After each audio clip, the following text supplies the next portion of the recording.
Hello and welcome to the Ice Guys, brought to you by the National Hockey Now Network.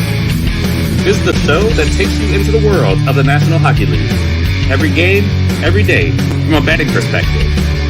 With pro sports handicappers, Ian Cameron, Alex B. Smith, and various guests from the world of hockey and sports betting. And now, here's your host, Ian Cameron.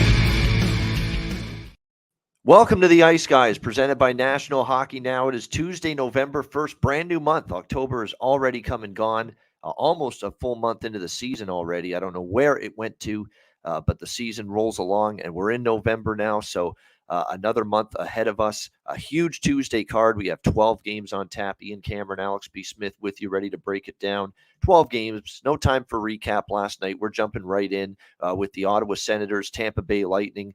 We've got Tampa Bay minus 200 home favorites, 6.5 the total in this game. We've got the Lightning returning home from the West Coast, where they just had a recent road trip, which was a road trip that finished pretty well for the Lightning. They won the last two games of that California swing against Anaheim and San Jose. Neither one was pretty. Neither one was easy, though. They certainly got pushed in those two games, but still they end up getting two of the three on that road trip. Now back home for that dreaded first game off that West Coast road trip. Only a 3-game trip, but still, when you're returning from the West Coast, you're going from the Pacific to Eastern time zone, could still be a little bit of an adjustment. The one good thing for the Lightning is they got the 2 days off following the end of that road trip against San Jose, rather than 1 day off, which I'll never understand or forgive the schedule makers for doing that to Buffalo last week. But nevertheless, they did. At least Tampa gets an extra day. I think this is a tricky spot for Tampa Bay. And you look at even the last two games against Anaheim and San Jose, they did not win those games easily. I think Ottawa is live tonight. I'm going to split up a Senators play in the first period, jump on Tampa Bay early, and also Ottawa in the full game on the money line. I think I like this situation. The Senators have been in Florida since Saturday when they lost to the Florida Panthers by a score of 5-3, 2 days off. Yeah, maybe they enjoy some sunshine and warm weather as well, but I'm sure after 2 straight losses, there's also an onus to fix what's going wrong. And certainly they're not going to be happy with giving up 57 shots on goal in their last game against the Florida Panthers. And I think they were outshot something like 22-3 in the first period of that game. I'd expect Ottawa to really have a much better, more concerted effort here tonight against Tampa Bay in this game. And I think when you look at the Lightning, there's going to be certain spots and instances where you could, pick your spots and go against them. Even at home this year, we saw them lose to Philadelphia one time earlier this year, 3-2. So it is possible. And I think this Ottawa team, with the way they can score goals, certainly always live when they're catching this underdog price. Worth noting, of course, from an injury standpoint here for Ottawa, that they still miss Josh Norris big time. They're going to miss him a lot moving forward. But Shane Pinto has picked up the slack. 6 goals in the last 7 games. And think about the fact he's done that all from the third-line center spot.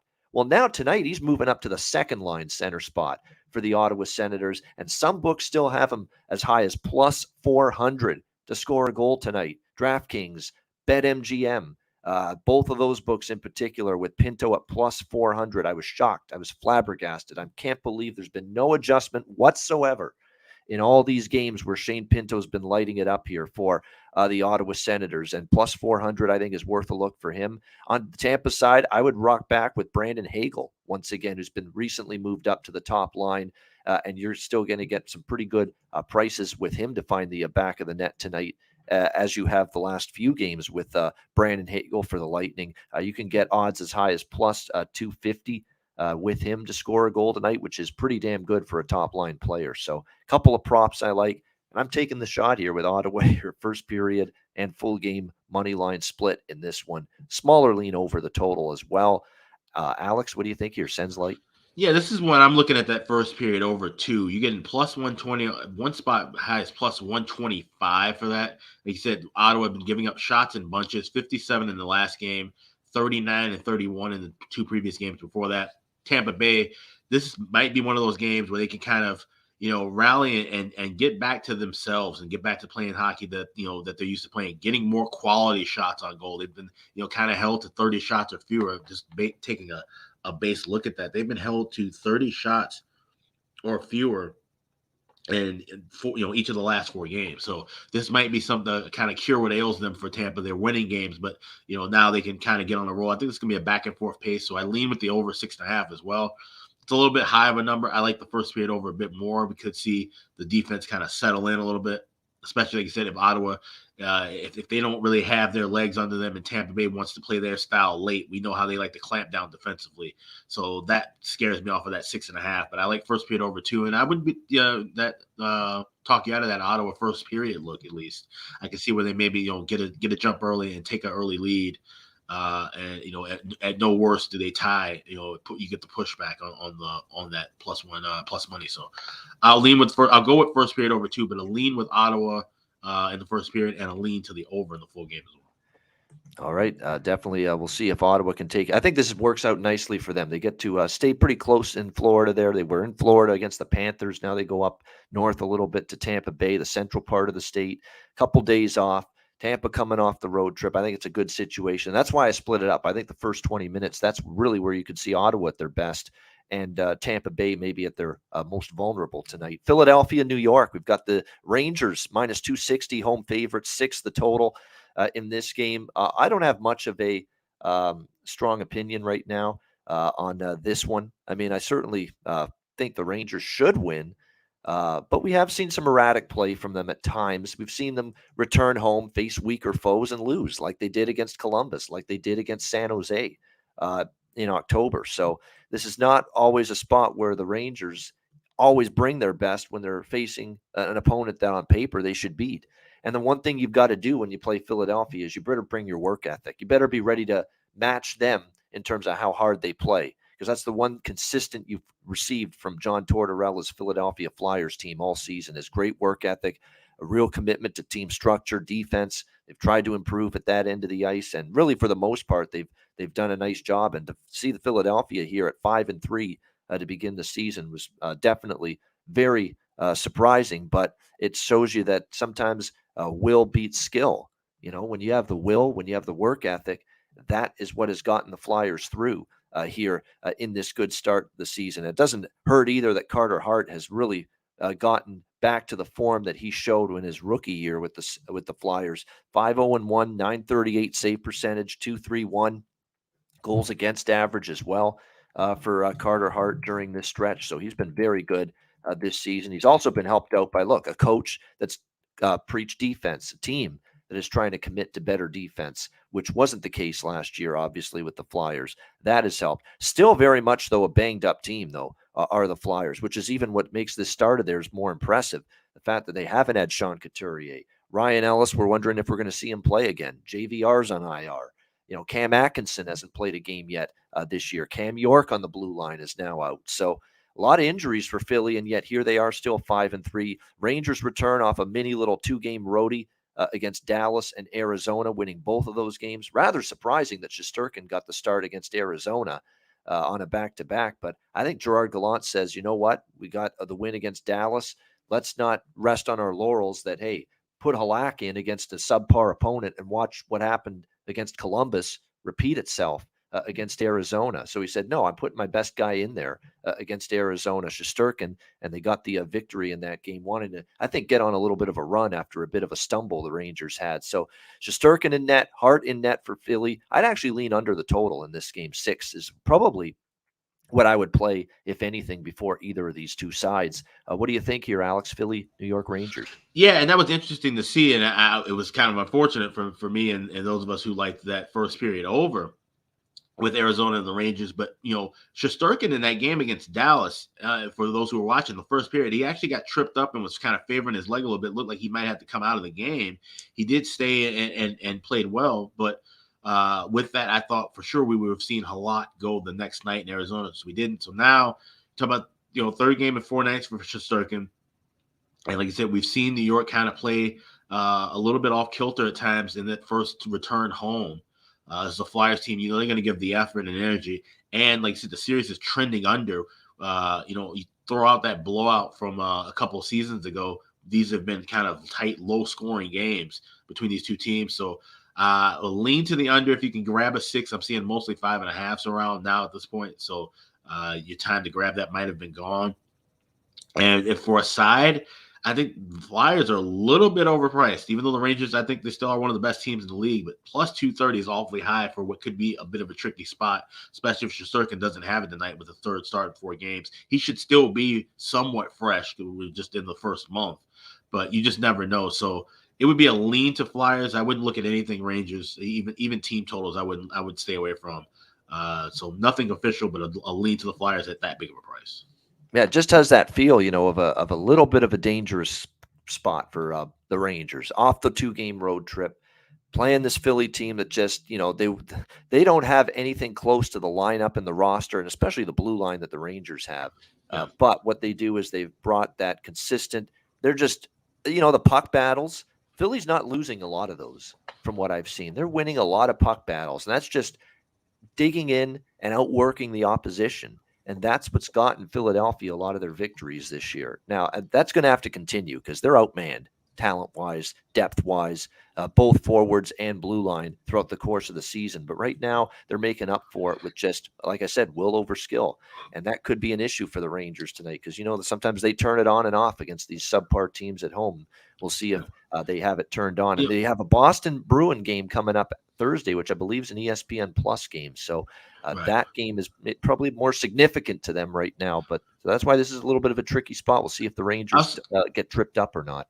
One last thing on that, I'll say I might take a shot with the draw because I'm looking here. I'm seeing at one spot plus 400, and that's normally what you get with a draw when you have a favorite higher than 215, 220. So I might actually take a shot with that because looking back just at their quick history, they did have one game going to OT last year, a 3-2 game in last January, a couple other 3-1, 2-1 battles. That might actually be worth playing on. I could easily see this being, and if it goes in overtime, then it's all bets are off. It could be easily a 3-2 Ranger win or a Flyer win. But if we can get past 60 minutes, I'm probably going to take a shot here with the draw at plus 400, plus 405. Shop around and find that's a good value price. By the way, Owen Tippett for the Flyers plays on the second line, playing the power play, it looks like, tonight as well. Maybe even the first power play unit. So there's a bargain bin prop option potentially if that comes to fruition for the Flyers tonight in this game. All right, next up, we've got Vegas, Washington. Vegas Golden Knights minus 155, road favorites, 6 the total. Here's the issue sometimes with doing the show 2 p.m. Eastern, day of the game, and 5 hours before many of the games are about to start. You're not always going to be able to get the best prices and numbers the time we do this show. And I got in on Vegas when it was, minus 115, minus 120. That's how early I bet Vegas. It was early. It was late last evening, actually, when I got in on it. And sure enough, since then, we have seen significant movement toward the Vegas Golden Knights side. Overnight, it started moving from minus 125 to minus 130, 35, 40, now all the way up to minus 165 in some spots, although some books still have minus 155 out there right now. So for me, for show purposes, now I have full game money line, okay, at minus 120. That's when I got in on Vegas. It's now minus 155. For the show purposes, I'm going to go Vegas in regulation for a little better price, but clearly a bad spot here, tough spot at least for Washington. It's a team that's coming off a shootout loss last night to the Carolina Hurricanes by a score of 3-2. It's a very banged up, beleaguered, shorthanded Washington Capitals team as well coming into this game tonight. John Carlson day-to-day, TJ Oshie out, Connor Brown still on IR, Hagelin, Wilson, Backstrom, of course, haven't played a game yet this year for Washington. So very difficult spot. You got Vegas starting this Eastern road trip tonight in Washington, playing good hockey, 8-2 overall, 3-1 on the road. So they've shown an ability to win on the road. They play the Eastern Canadian swing after this. They play Ottawa, Montreal, Toronto following this road game against Washington. It's just definitely a fresher Vegas team starting a road trip. Usually we like spots like this for pretty good hockey teams, and they've been doing it with a complete team game right now, Vegas. During this 4-game win streak, the offense has started to click. Marchessault has been big for them. Nicholas Waugh, who I think is a value prop tonight, has been scoring, and Jack Eichel, we got to give him his credit right now, playing well, playing like the guy they need him to be if the Vegas Golden Knights are going to get to where they want to later this season. So they've won 4 in a row, and they're playing great team defense. 1 goal to Toronto allowed, 2 goals to San Jose, a shutout over Anaheim, 1 goal allowed to Winnipeg, and they're not giving up a ton of shots either. helping out Logan Thompson, who will be the goalie tonight for the Vegas Golden Knights in this game. Looks like Charlie Lindgren for the Washington Capitals. Not confirmed yet, but you would highly suspect that's the case after Darcy Kemper got the nod last night against Carolina. Not that Lindgren's been bad. Lindgren's actually been solid so far this year, but you just worry about how sharp that team in front of him is going to be with the games they've played and now rolling in here on the second night of back-to-back games. Has been better than I thought, yet the numbers still aren't going to dazzle you. 3.08 goals against average, 925 save percentage for Charlie Lindgren this year. So I like Vegas still, but I got to go for the show now purposes in regulation. I would do that rather than lay the $1.55 after this steep move. We're talking at least 30-40 cent move here toward Vegas since late last night. Alex, what do you think here? Golden Knights Capitals. Yeah, and I'm kicking myself for not betting this right away last night as well. I got Vegas at even money in regulation this morning. And like I said, I kind of figured that we were going to see Lindgren. And like I said, we're getting to that point now in the season, which is great, where we can kind of anticipate the coaching moves for goalies as we talk about Shesterkin going back to back. But for the most part, most coaches we can kind of read and react and predict what they're going to do with the back to backs. And usually it's this time of year we're going to see most coaches alternate one to the other. So I could have gotten a better price, last night, but I still like it in regulation. I think Vegas will come out firing. And like I said, Washington, I'm just still not sold on Washington even being a mid-range team. They're a mediocre team, a bad team in my eyes, and I think Vegas can exploit their lack of speed tonight. I think that's going to be the biggest edge for the Golden Knights here. So Vegas in regulation at even money. There you go, Vegas. Excuse me, in regulation. God damn it, this cough, man. It's still lingering every now and then for all these weeks, so just can't shake it. Once in a while, it pops up again. Boston and Pittsburgh next up. This is ESPN, by the way. First of a doubleheader tonight on ESPN, the main ESPN network, by the way. Boston taking on Pittsburgh. Penguins minus 115, home favorites, 6 the total in this game. I mean, it seems like a pretty cheap price for a team that's rolling right now. The Boston Bruins against a team that couldn't have had a worse road trip. The Pittsburgh Penguins, that is also returning home off that long road trip. So to me, I like Boston here, plus 105. I've not bet the Bruins very much, if at all, this year, because I expected them to be kind of a team to go against early in the season. And yet here they are, 8-1, best record in the NHL, doing it in spite of having no Charlie McAvoy all season, missing Matt Grzelcyk for a few games at the beginning of the year, missing Brad Marchand for a few games at the beginning of the year. They faced Columbus on a back-to-back. Last week, shut out Columbus 4-0 in a game where they were down a couple of key players, including David Krejci, who's on IR. So this team just keeps on keeping on right now.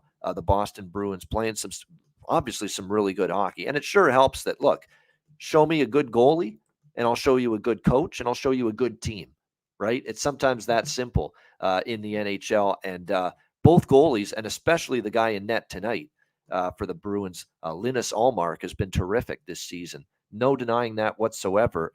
We knew the guy always had some ability.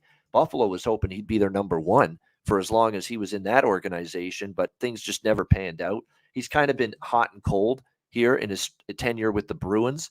He's nothing but red hot right now for this Bruins team to begin the year. 6-0-1, 1.70 goals against average, a 945 save percentage for the Swede netminder here, Linus Ullmark. Just an absolutely outstanding beginning to the year. His level of play has been off the charts right now, which kind of pales in comparison to Tristan Jarry, who's the starter tonight for the Penguins. His play kind of faltered later in that road trip. 303 goals against, 915 save percentage for the Pittsburgh Penguins. So obviously a road trip to forget. They didn't play great defensively. They gave up 6 to Edmonton, 4 to Calgary, 5 to Vancouver, 3 to Seattle.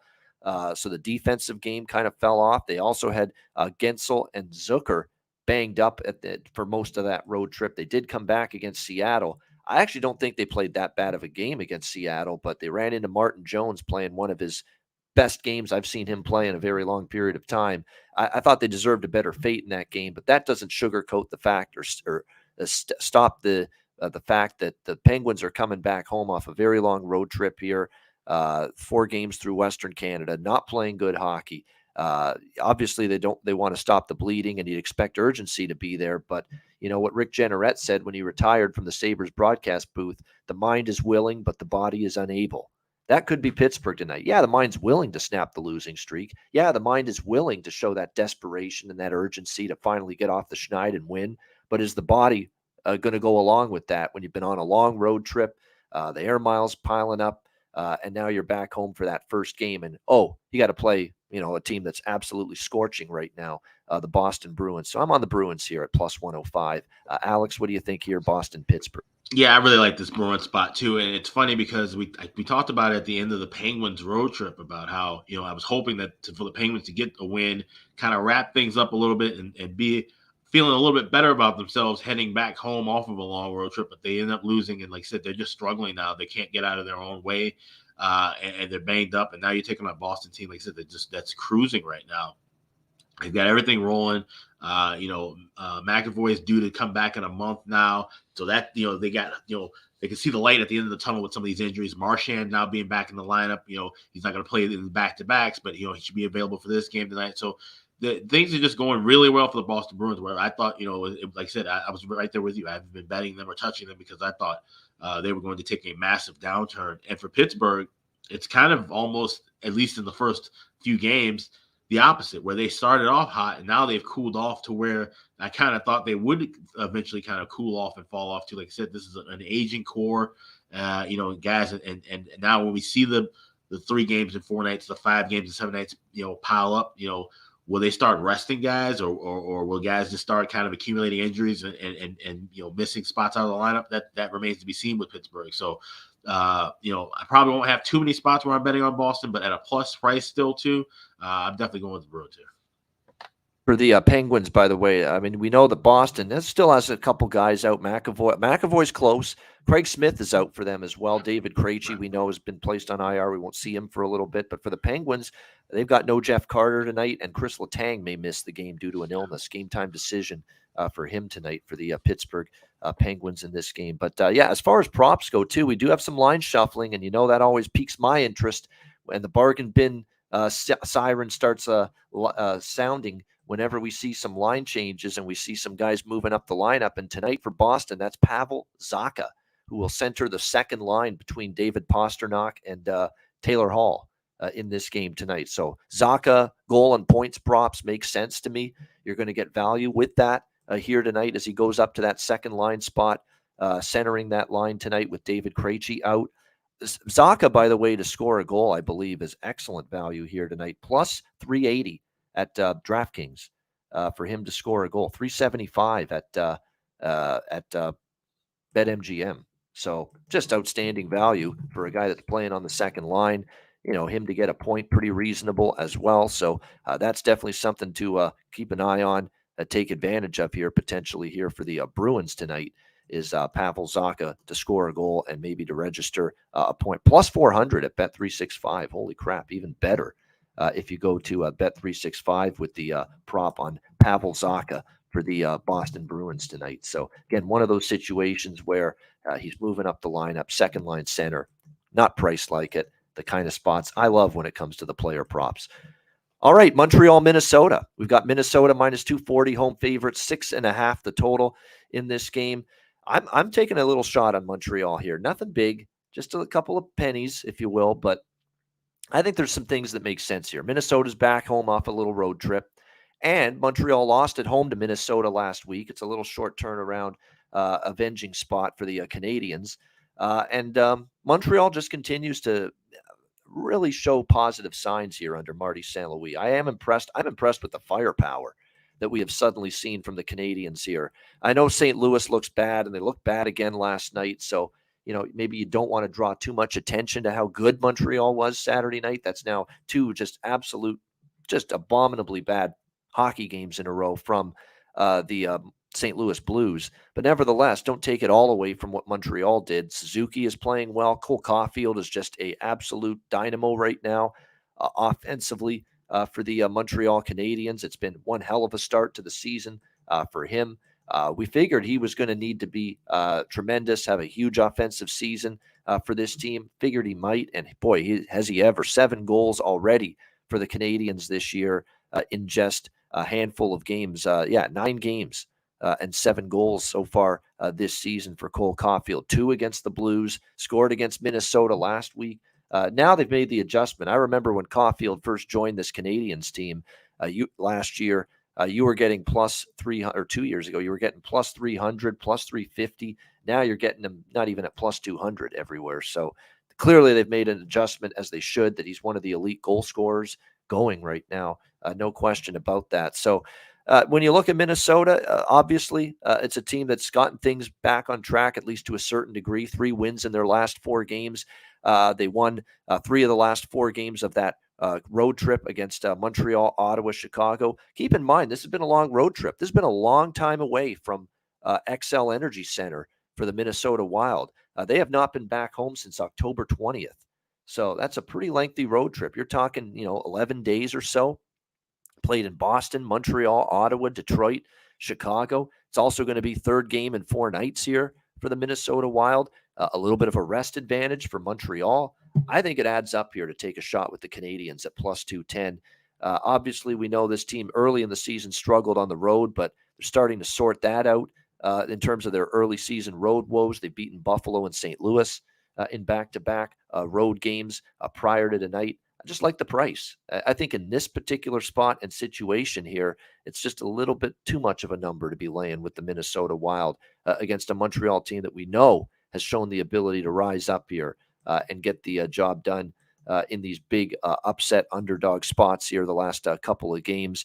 Yeah, a very good point by IceX, Uri Slafkovsky, although I'm shocked that they've got him really still, even though he scored against St. Louis, they've got him down there in the 4th line. So no promotion for the first overall pick in this past year's draft, even though he got a goal for them the other night against the Blues. But, sometimes with talent like that, even if he's going to play on a bottom 6 role, he's not going to need much ice time, and he's not going to need many opportunities to find the back of the net. So definitely, I think, a spot where Montreal, and I know Montreal is, of course, our Wild fan, Terry, will point this out because the Wild can do no wrong in his eyes, and they're always a good bet every night. But nevertheless, yes, they have owned Montreal in Minnesota. There's no denying that whatsoever. They've won 8 straight. They've won a lot of these in blowout fashion. I'd probably lean over the total as well. Coming back home, I could see Minnesota being a little bit sloppy as well. So I think the over could be in play, but I'm still going to take a shot here. Montreal in this game at a plus 210 underdog price, just given the exact situations we're dealing with on either side.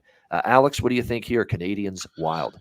Yeah, I think it's going to be a pretty good back and forth game. And it's interesting you mentioned about Montreal. Like I said, they've had their struggles when playing here in St. Paul.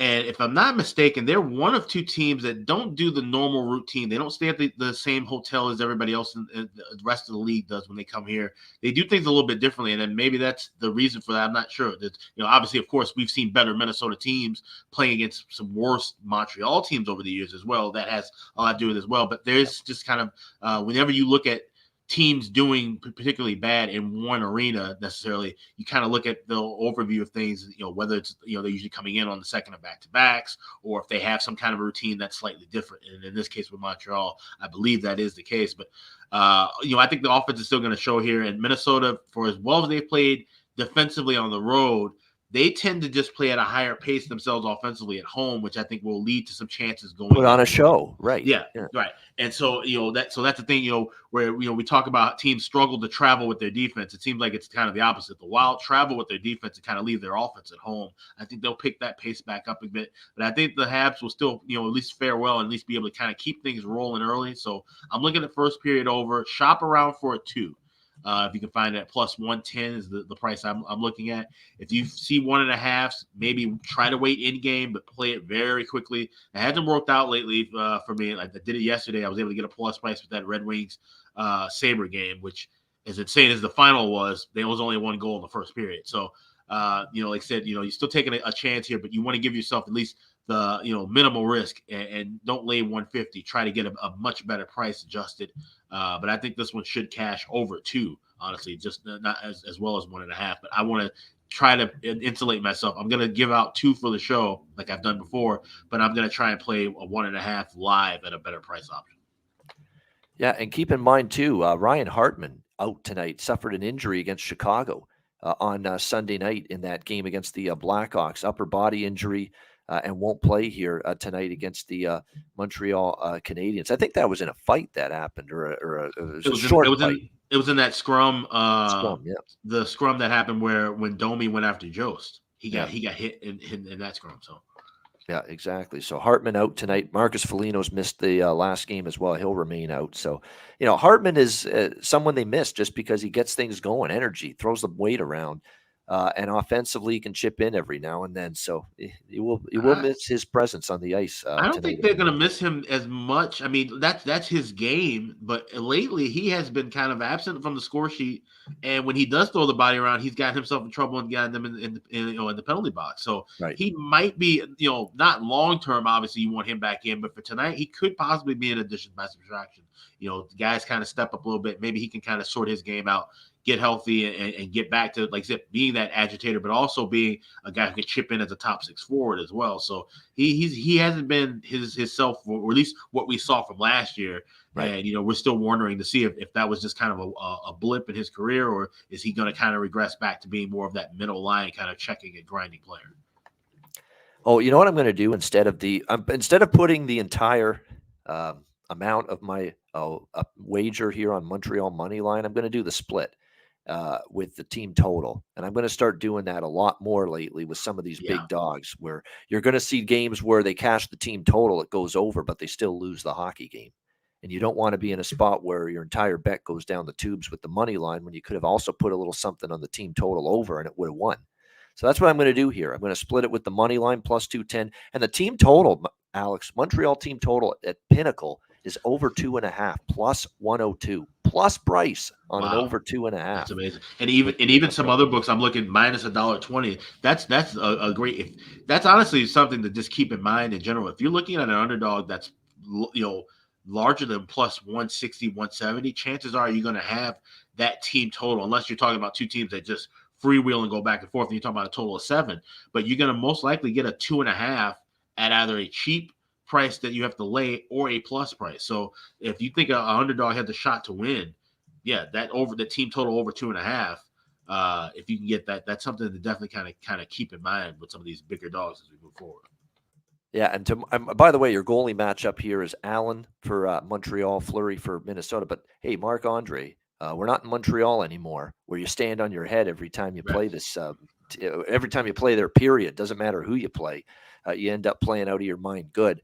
Now you're back in Minnesota, and you're right about the Minnesota home games, Alex. I'm looking at them. Every home game went over the total before this long road trip for Minnesota. Every one of their home games went over the total. They scored goals and they gave up a bunch. So I think the over 6.5 is worth a look here. It probably is in play, this game going up and over the total, especially when you saw the game last week in Montreal go under. I like to see the reverse happen usually a lot of times when it's a quick rematch situation, like within a week, like we're seeing here. Yeah, and Fleury's home road splits have been awful. We usually talk about a goalie playing better at home than on the road, like a Carter Hart, for example. Yeah. But look, 1-1 with a 5.96 goals against and 3 starts at home, with 3 as opposed to a 3-0 with a 2.41 on the road. So that's something we have to kind of look back. If Fleury struggles tonight, we have to kind of keep that in mind, that Fleury has been playing better on the road than here in St. Paul. Yeah, exactly. And we're seeing with every team that was a playoff team last year, there's nights that they don't have it. And I'm not saying Minnesota's not going to have it tonight, but I think they're going to be pushed by Montreal in that game. And yes, before we leave that game, yes, there are 2 props. Kirby Dach's up to the top line for Montreal. I think he's worth a look tonight with that line movement being made by Marty St. Louis. You can get him to score a goal at plus, oh my goodness. Is that for real? Plus 450? For Kirby Dach, yes. Kirby Dach plus 450. I can't believe that. He's on the top line for Montreal. Oh my goodness. And Terry's right on with what he just said too in the chat about Mason Shaw for the Minnesota Wild. Yeah. Moving up to the second line. He's worth a shot too, in my opinion, from a prop standpoint tonight. Plus 375. Caesars has plus 575 for Mason Shaw playing on the second line. To score a goal tonight. Oh, my goodness. The bargain bin is lighting up, folks, right before our eyes here with these goal score props. Doesn't mean they're going to hit, obviously, but, I mean, you talk about advantageous situations at great prices. You don't get much better than Shaw for Minnesota, and Doc Yeah, for Montreal. Bet Online has Doc at 400 as well. So I might jump right in with you on that.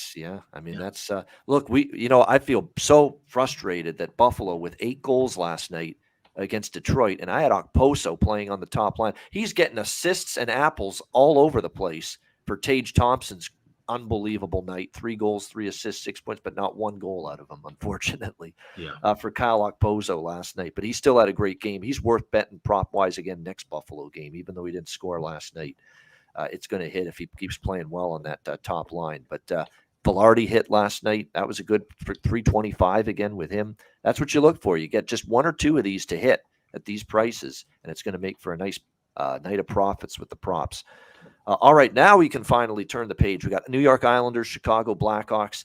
Islanders minus 200 road favorites in this game, 6 being the total across the board here in this one. I'm going to take a shot with the over here, which I don't normally do with the Islanders, and which I definitely don't normally do when it's a 6 involving the Islanders. But yes, I'm going to here in this instance. I think when you look at the Islanders, if you believe in, the advanced numbers, there are numbers that point to them not being the elite defensive team that they've been in years past. They've been a little given up, their expected goals against, danger chances allowed. Numbers like that have gone up for the New York Islanders this year. And we saw, of course, obviously they've gone over the total, believe it or not, in 2 straight games. 6-2 win over the Hurricanes, 5-4 win over Colorado. There is something I am starting to notice here with Lane Lambert as opposed to Barry Trotz.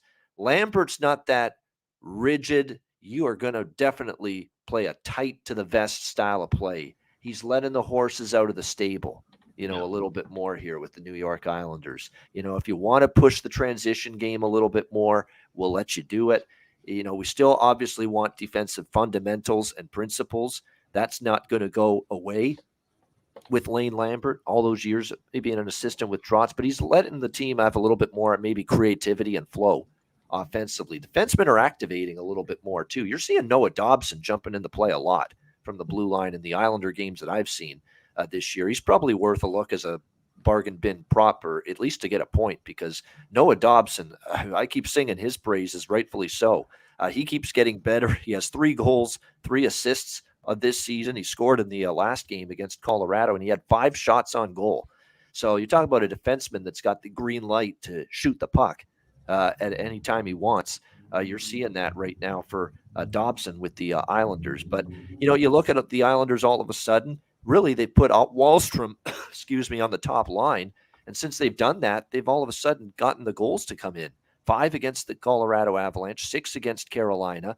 And I'm on Wahlstrom again, as you know. As long as they keep placing him on the top line for this Islanders team, I think he's going to be worth a look from a goal scorer prop standpoint with Barzal and Bailey on the top line for the New York Islanders. Let me see what the price is. They haven't made huge adjustments on Oliver Wahlstrom. He's usually been 300 to 400. Oh, they moved it down a little bit, but you can still get plus 300, points bet, plus 330. FanDuel. So still a very good price for Wahlstrom, someone playing on the top line once again tonight for the Islanders. I think the Islanders find the back of the net here. A lot of teams are finding the back of the net lately against the Chicago Blackhawks. Stalock, by the way, confirmed in net for the Blackhawks. It will be Ilya Sorokin taking the net tonight for the New York Islanders. His numbers are pretty solid, 2.21 goals against average, 933 save percentage. But Chicago right now continues to find ways to light the lamp. And you look at them in their home games, albeit they're facing an Islander team that, sometimes can be stingy, although I don't think they're playing nearly as stingy defense as they've have in the past so far this year. Chicago, their last several games, 4, 5, 4, 5, 3, 3. 3 goals plus now, the Blackhawks in 7 straight games. That's telling you that they, Domi and Radish, obviously Patrick Kane's always a threat. They've got multiple players stepping up for them. Athanasiou has been chipping in lately as well, the Greek Stallion, as I like to call him. So definitely it's a Chicago team that's got offensive confidence themselves. So I'm going to take a rare Islander over, and it's something I'm going to monitor moving forward, because we always think Islanders, under team, very good defense, shaky offense. Well, defense hasn't been as locked down, and suddenly the offense has come to life the last few games. So that's the reason I'm going to look at this game up and over the total of 6 here. Islanders and Blackhawks. Nothing on the side for me. What do you think, Alex? Yeah, I'm right there with you on over 6, but I also like this game to go in overtime. I like the regulation draw here at plus 360, plus 355. Shop around and grab anywhere in that range. 3 of the last 5 meetings have gone to overtime or a shootout. Back-to-back shootout games or overtime games for the Blackhawks. And like I said, there's going to be some back and forth momentum. Like I said, the Islanders, they play their kind of open style, a more open style than we've seen with Trotz, where with Lambert, he's letting them, like I said, to let the horses run a little bit. In Chicago, they've just been way more offensive minded in the last few games. And, the absence of Seth Jones, even though he hasn't been a shutdown defenseman, but that is definitely going to be something that is notably missed. And Stalock, for as well as he has played, he's still shown some signs of giving up some soft goals in games. Games that they've won or stayed competitive in. The goals that he has let in haven't been necessarily goals that any goalie would have been beaten by. So I like the over 6 at even money, and I like the regulation draw, which means you could even take a tiny shot. Put a little pizza money on a correct score in regulation 3-3.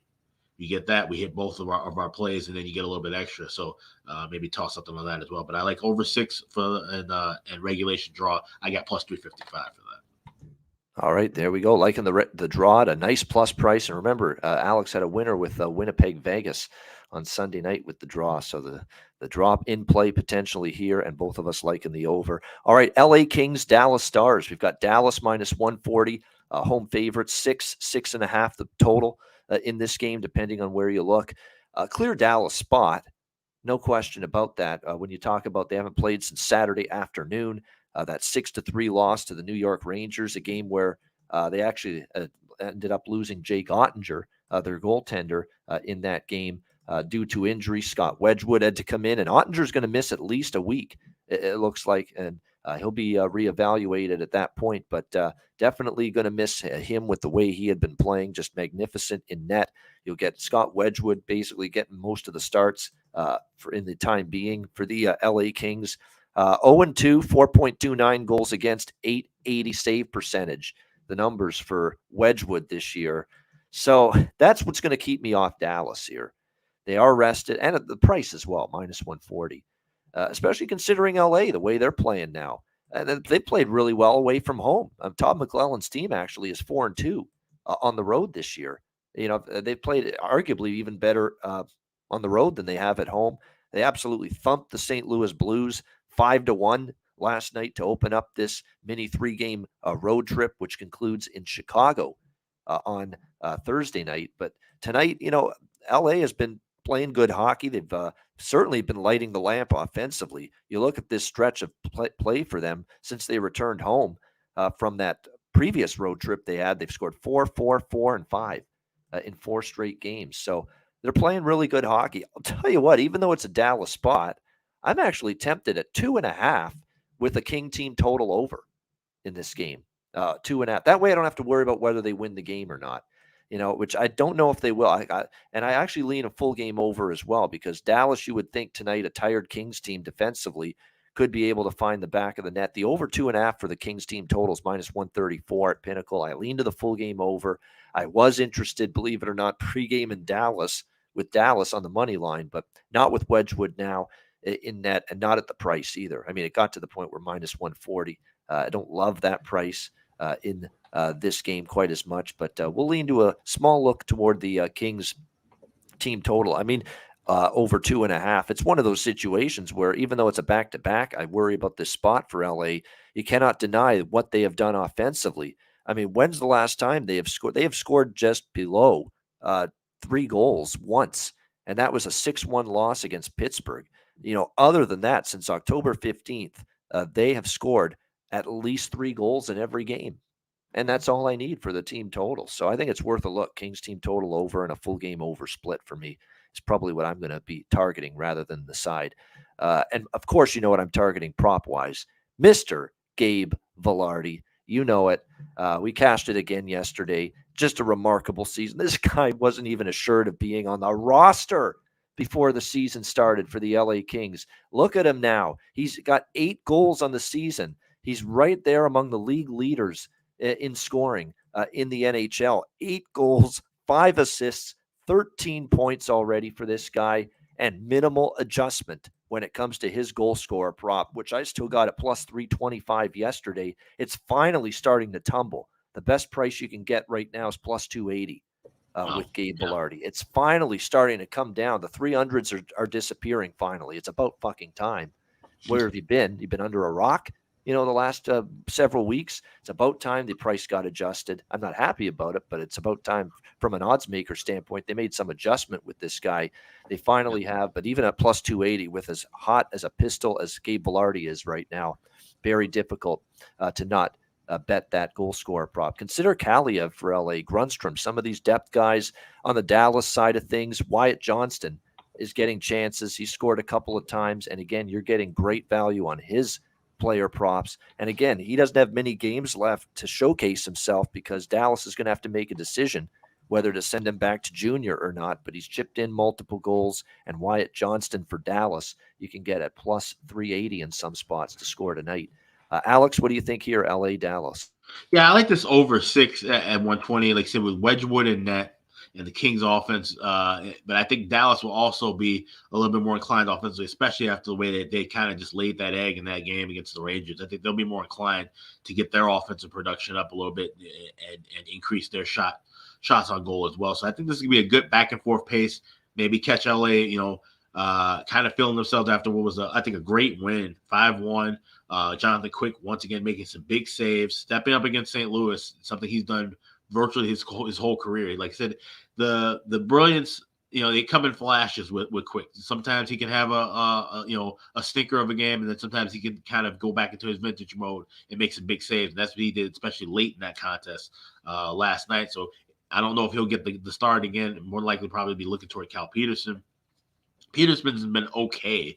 Like I said, they're still kind of rotating between the two guys because no one has really stepped up and, taken the reins of being just the number one overall. And with Quick's age and health concerns, his, issues with his groin over the years, you want to keep him fresh and healthy. So more than likely going to see Peterson, and more than likely we can kind of have the Kings as one of those teams I talked about earlier. We can predict that if we see one goalie one night, that second half, we're going to see the other guy starting. So I like this over 6.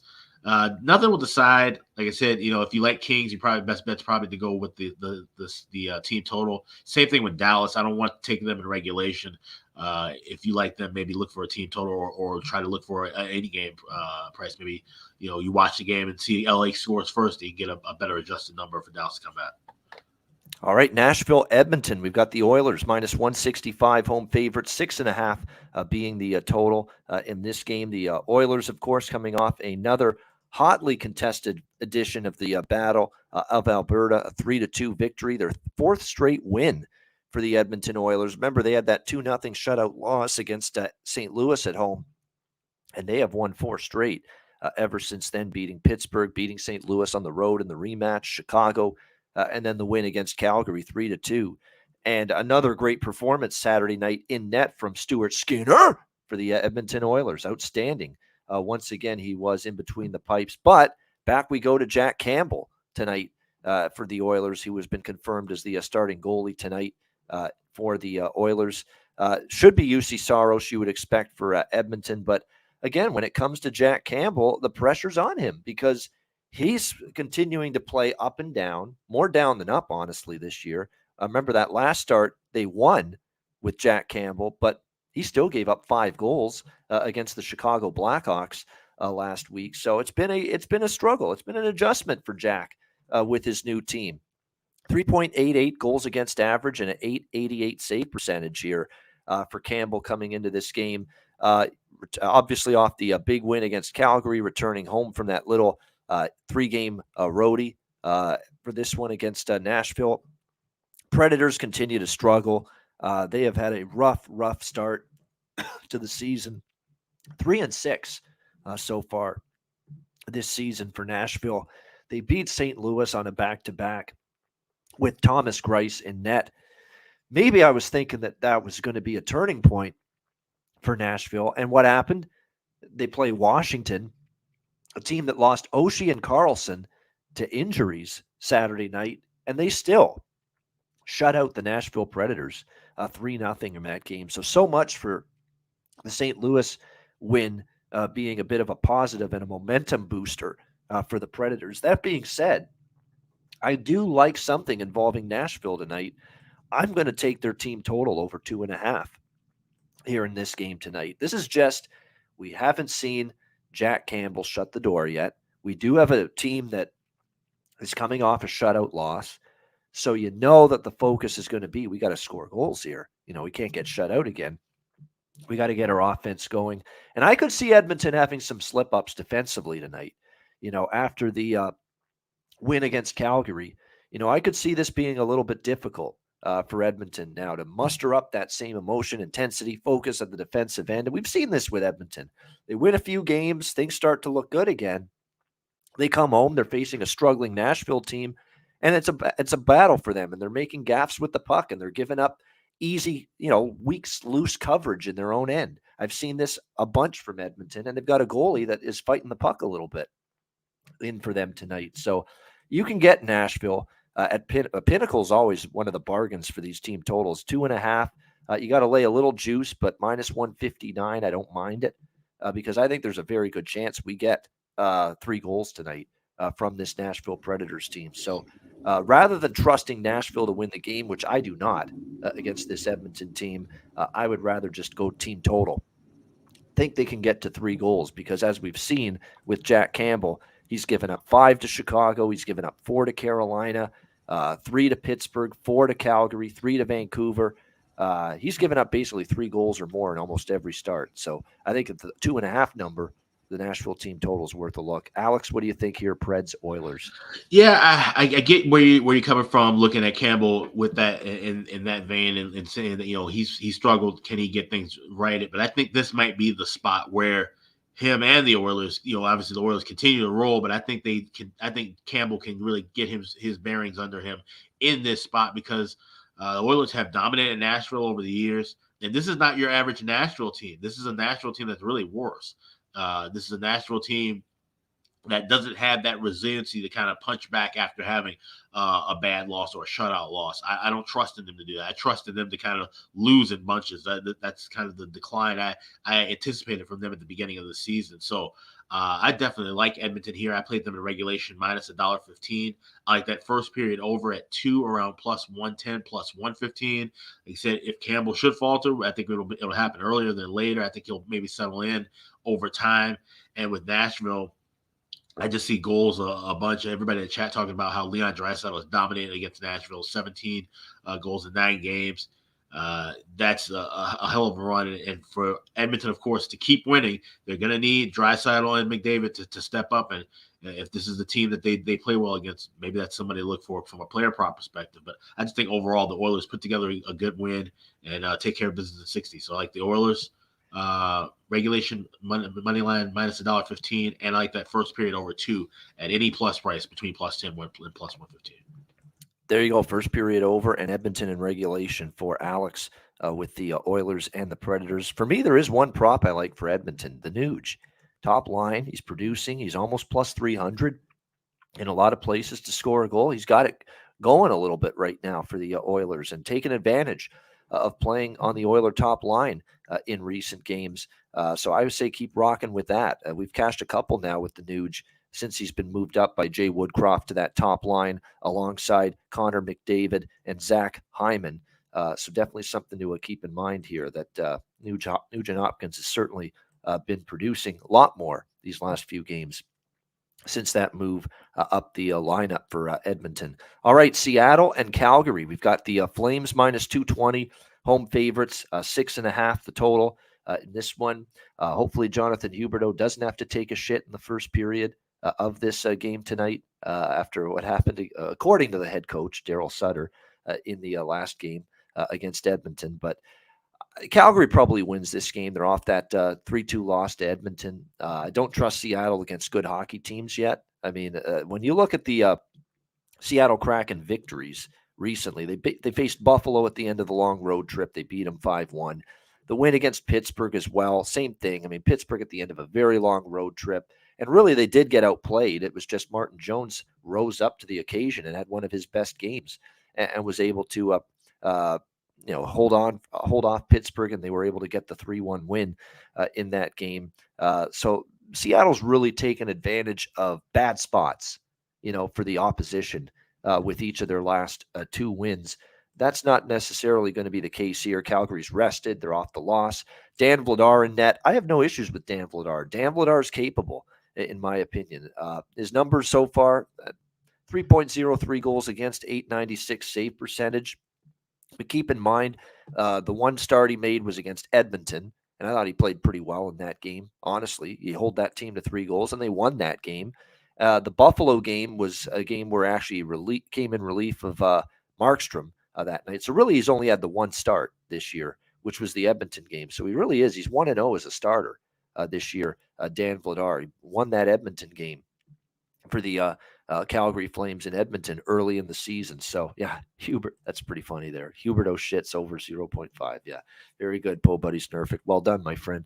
Yeah, I mean, definitely when I look at this game, I think Calgary wins. Am I going to rush to lay the regulation line or the puck line? I've made a lot of money this year. I'm not going to push it tonight. I'm going to just lean Calgary in regulation here in this game. This is more of a prop game for me. I would actually consider the over here a little bit because we got Joey Decord confirmed in net tonight for the Seattle Kraken. Keep in mind, Philip Grubauer is on IR, and Chris Drieger, of course, has been on IR forever. And Martin Jones has been getting all the starts lately, but they got to give him a rest at some point, and he's now going to make his season debut tonight for Seattle. Joey Decord. Last year, Decord, 0-4, 4.3 goals against average, .850 save percentage in his starts last year. So wasn't very reliable, if you will, for the Kraken in net. So this could be an over spot, honestly, and maybe with Decord confirmed in net, I actually might look at a 3.5 team total for the Calgary Flames over at -130, -135. Actually, with Decord confirmed, I wasn't going to take Calgary in any form. I'm tempted by the team total. And this is another great situation. Perfect example. Why lay -220? And why even lay, a little bit of an expensive price in regulation, which could be -138 in some spots, when you can take Calgary over 3.5. I'm seeing -120 at Pinnacle with the team total over 3.5. I mean, that's your best, I think, option if you're going to endorse the Flames tonight. So I might jump on that Flames team total over 3.5, -120. Alex, what are you thinking here? Kraken Flames.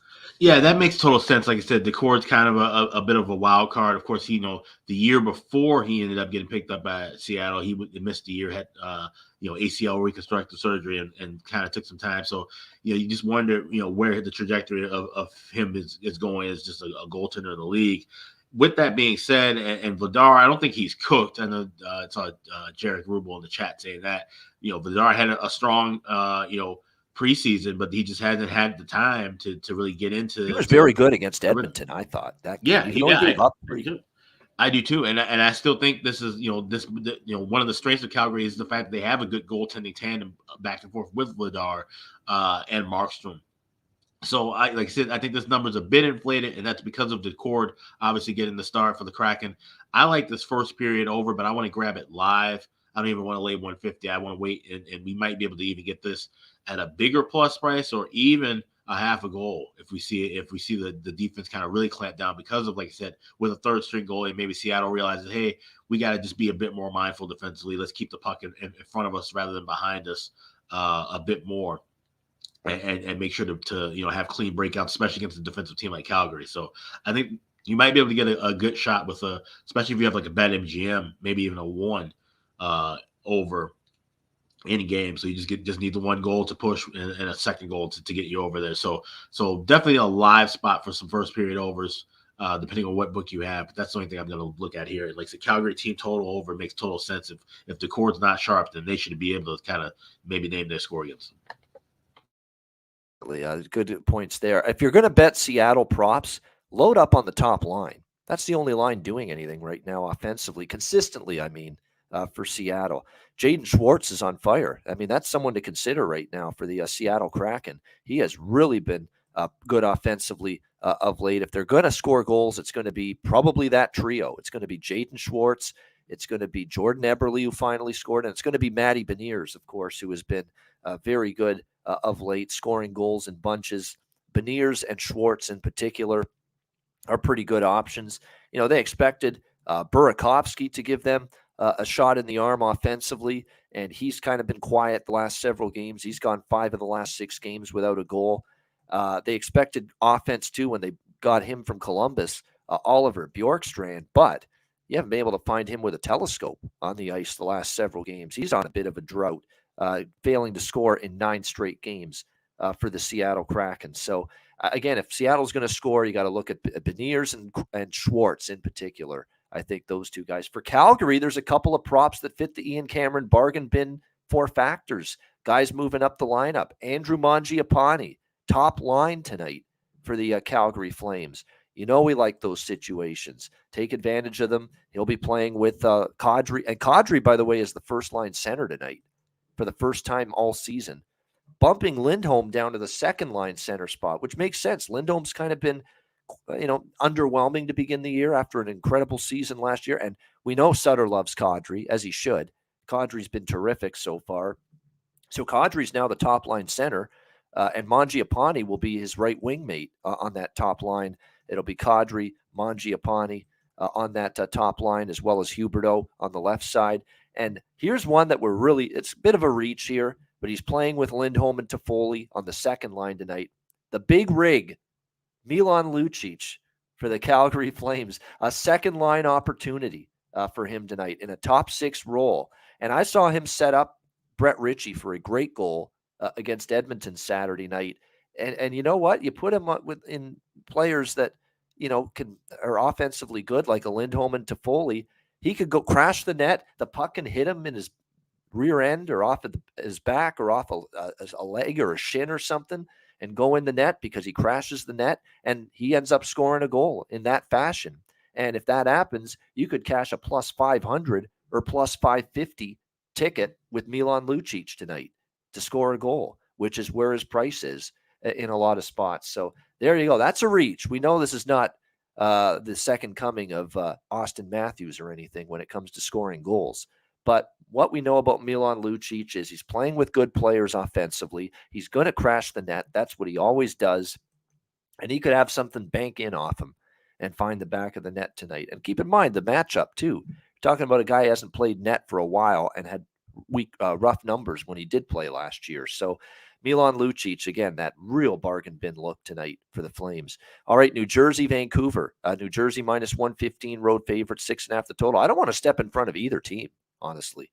New Jersey starting the road trip. They're playing good hockey. They're every metric and advanced number known to man to evaluate defensive performance and prowess, whether it's expected goals against, danger chances, all of that. They've got New Jersey painted as a top 5 to 10 defensive team right now, believe it or not. Crazy that is to think. We never think New Jersey as a good defensive team, but boy, the numbers bear that out right now. And I think a big reason why they've improved defensively too is they're getting a save or two now from Vitek Vanacek, which they were not getting, obviously, from Mackenzie Blackwood consistently. But no, this has been a New Jersey team that has been playing some real steady hockey. Remember, they were actually chanting Lindy Ruff, fire Lindy Ruff the first couple home games there when things were really rough to begin the season. And now all of a sudden, things have turned around. They're 6-1 in their last 7 games.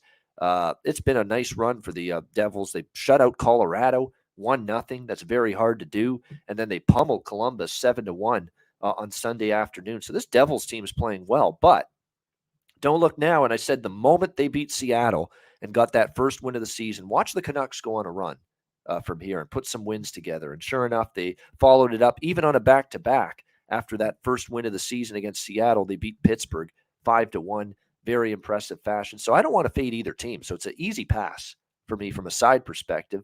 Lean slightly to the over, but more than anything, this is going to be a prop game for me. And there are some opportunities.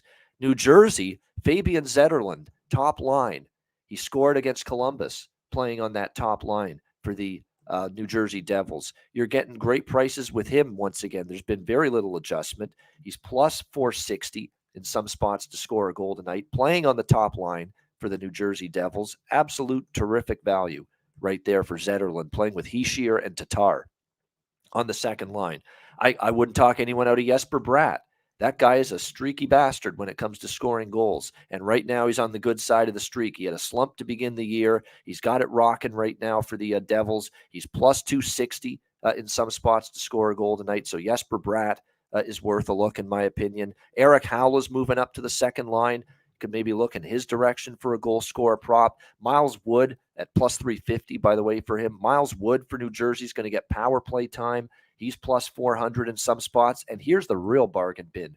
Nate Bastian, plus 550. Don't be bashful with Nate Bastian for the New Jersey Devils, plus 550 to score a goal. Number one power play unit. They've got him out there, it looks like. And it's the reason why is because he's a big guy. He gets a net front presence, screens the goaltender. And that's sometimes how you can get goals, tip-ins and deflections. So a lot of good prop options for New Jersey tonight.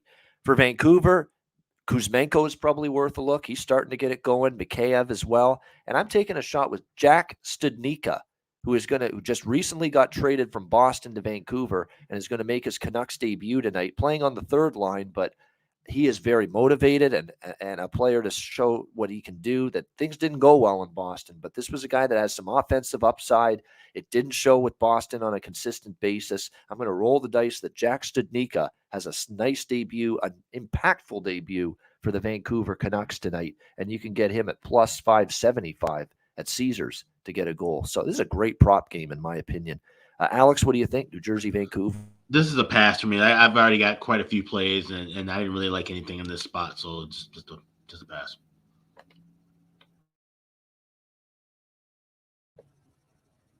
Oh, you're on mute, Ian.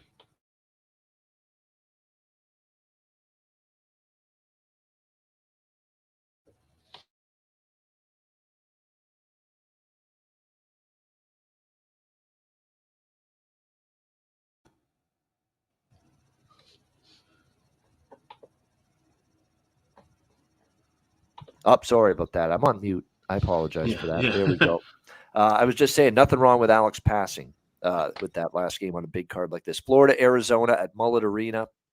Florida minus 300 road favorite, 6.5 the total in this one. This is one of those games that I don't have a big feel for it, side or totals wise. I mean, Florida should win the game. I mean, it's not like we trust Arizona to win these home games necessarily, especially when, as Alex duly noted last game with the Rangers, yesterday on the recap, a lot of Ranger fans that were there for the game Sunday night, totally drowning out whatever Coyote fans or Arizona State college students are there or whatever the fuck.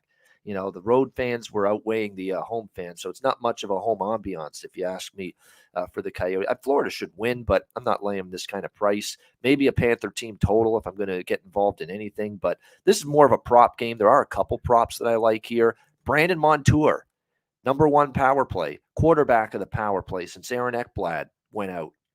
He's starting to score goals and get points, whether it's a goal prop, whether it's points. Brandon Montour from the blue line for Florida, I think it's great value right now in terms of props moving forward. You look at since he's been getting more minutes, getting the number one power play unit, really driving the offense more with the absence of Ekblad. Look what he's done. He's gotten 5 points in the last 3 games, and he scored in back-to-back games for the Panthers. So Brandon Montour for Florida, the defenseman. I don't bet a lot of defenseman props or goal scorer props, but this one makes sense to me. Alex, what do you think, Florida, Arizona? Yeah, this is going to be a look for a live first period over. Like I said, I'm kind of riding that with this Arizona home stand. They're 1-1 so far. And like I said, this is going to be interesting to see because the first game, of course, the grand debut of the building, tons of Arizona fans. Last game, nothing but mostly blue shirts fans with the Rangers. Now you got Florida. Their fans just now started filling up their own arena in the last couple of years. You certainly won't have too many people traveling necessarily. But will it be an Arizona crowd? Will it be an empty crowd? Will it be kind of a quiet atmosphere? So that's something that remains to be seen. But like I said, the quote that rang out, and it was the same thing from the players with the New York Rangers as it was with the guys for the Coyotes and some of the guys for the Winnipeg Jets about, this rink, it feels faster because of the smaller size. And one of the biggest things that I we talk about this in basketball all the time as basketball season arises, about how when you see games in different venues, different arenas, your sight lines are different. Well, that's something to keep in mind with this building because of the fact that it's smaller. And I don't know if, Ian, if you watched the second game with the Rangers compared to the first game with the Jets, how the lighting was much more different. And so I feel like they're trying to kind of work out those things. They're trying to get the lighting right for television, of course. That makes a big difference, with, especially because the first game was on ESPN Plus, the national game. So some teams, if you really watch and pay close attention, you'll see some differences in the lighting with a national game or just a regular game that's on their basic cable package. The Hawks used to have an issue with that for years, back in the days before all their games were televised. So that makes a difference for goaltending as well. If you're used to seeing big crowds, you're used to seeing your bright lights and able to kind of narrow things down. But if it's a dimmer, darker place, the seats are closer in, and I think that can lead to some goals here. So live first period over, maybe even a live full game over as well is the look I'm going for. We know Florida hasn't been that team to score 6 or 7 goals tonight, but Arizona necessarily is a defensive juggernaut despite the last 2 games finishing 3-2. I think we can see a little bit more tempo going both ways here tonight.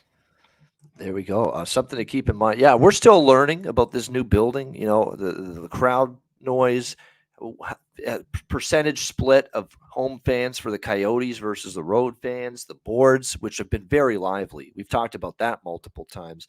The boards are very lively. You talk about the pucks taking crazy hops, ricochets, bounces off these boards, these lively boards in Mullet Arena. We've definitely seen that so far this season. No question about that. So this is a game where, to me, the thing I like the most is the Montour prop look. All right, Anaheim, San Jose. Final game of this monster card, 12 games, Ducks and Sharks.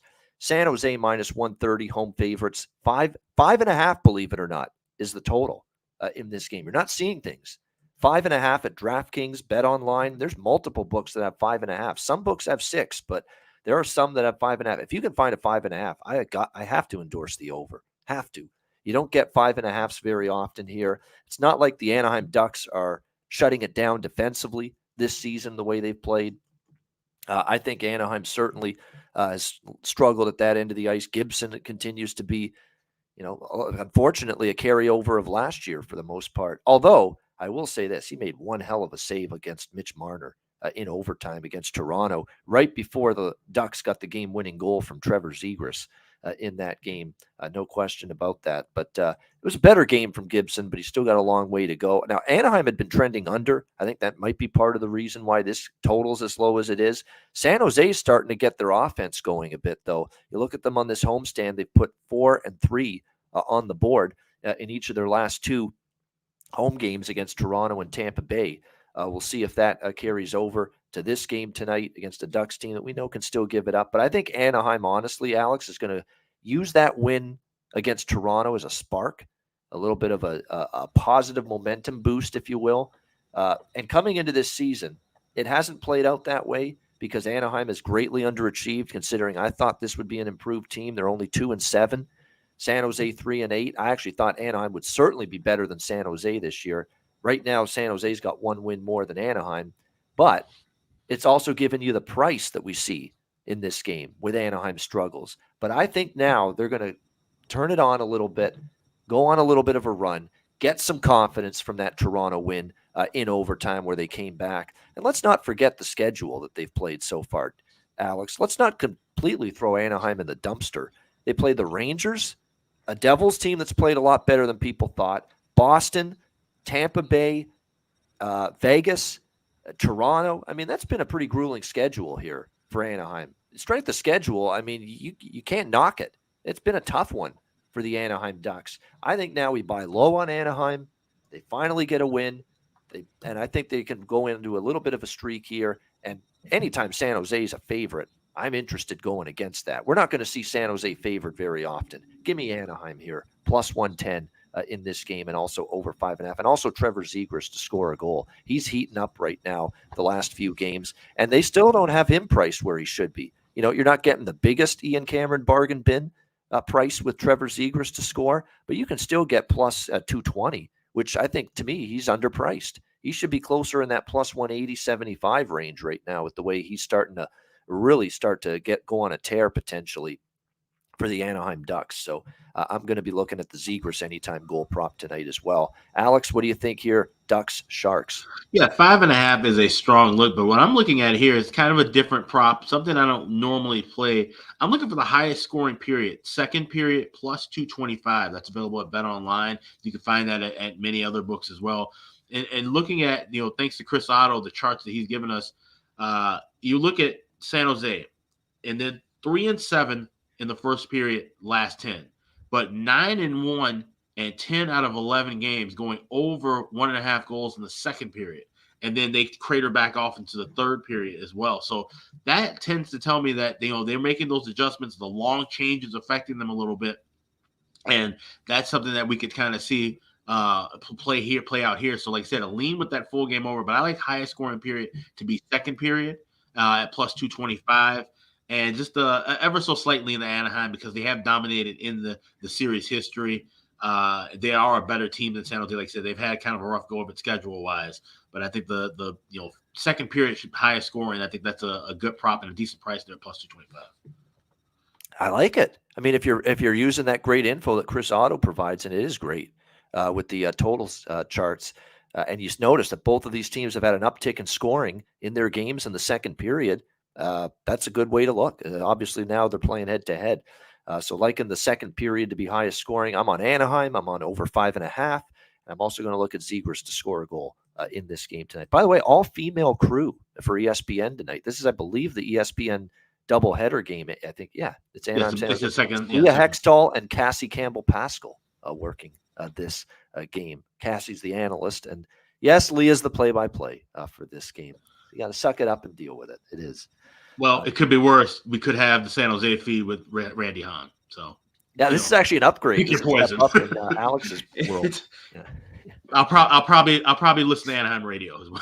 That's what it sounds like. Yeah, exactly. Good stuff. So this is the second game of ESPN doubleheader. The first game, of course, is that Bruins-Penguins game. It'll be Sean McDonough, Ray Ferraro, that game with Emily. Emily does a great job. I love Emily definitely. Kaplan on ESPN. Awesome girl. Awesome job she does.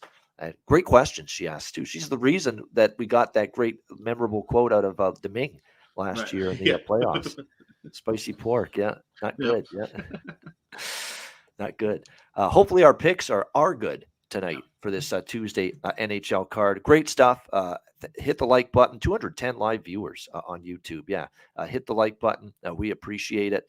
And by the way, patreon.com/ice guys. The daily card is there.